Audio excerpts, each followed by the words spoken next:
వీడియోల కోసం మా అమరావతి గళం ఛానల్ ని సబ్స్క్రైబ్ చేసుకుని బెల్ ఐకాన్ నొక్కండి. ఏపీలో రాజకీయం ఆసక్తికరంగా మారుతోంది. ఎన్నికల్లో ఓటమి తర్వాత జగన్ తిరిగి జిల్లాల పర్యటనలకు సిద్దమవుతున్నారు. కొత్త ప్రభుత్వం వైసీపీ పాలనలో తీసుకున్న నిర్ణయాలను ప్రక్షాళన చేస్తోంది. ఈ సమయంలోనే ముందుగా నెల్లూరు జిల్లా జైలులో ఉన్న వైసీపీ నేత పిన్నెల్లిని జగన్ పరామర్శించనున్నారు. ఆ తర్వాత కడప జిల్లాకు జగన్ వెళ్లనున్నారు.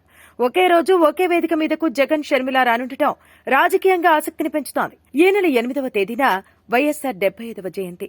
ఆ రోజున తమ తండ్రికి నివాళులు అర్పించేందుకు వైసీపీ అధినేత జగన్, పీసీసీ చీఫ్ షర్మిల ఇడుపులపాయకు రానున్నారు. రాజకీయంగా ఇద్దరూ దూరంగా ఉంటున్నారు. తాజా ఎన్నికల్లో జగన్ ఓటమికి షర్మిల కూడా కారణంగా విశ్లేషణలున్నాయి. షర్మిల తన ఎన్నికల ప్రచారంలో జగన్ లక్ష్యంగానే ఆరోపణలు చేశారు.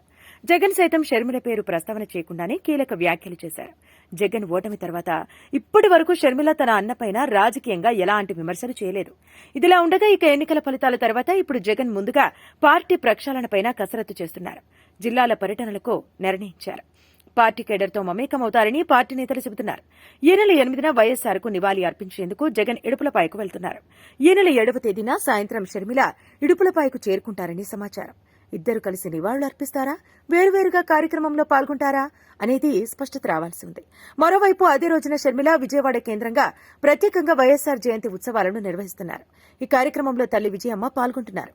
కాంగ్రెస్ పార్టీకి చెందిన ముఖ్య నేతలను షర్మిల ఆహ్వానిస్తున్నారు.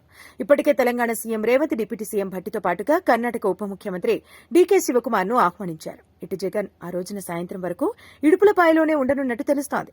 దీంతో 8వ తేదీన ఇడుపులపాయలో జగన్, షర్మిల ఒకే వేదిక మీదకు వస్తుండటంతో రాజకీయంగా ఆసక్తి కనిపిస్తోంది.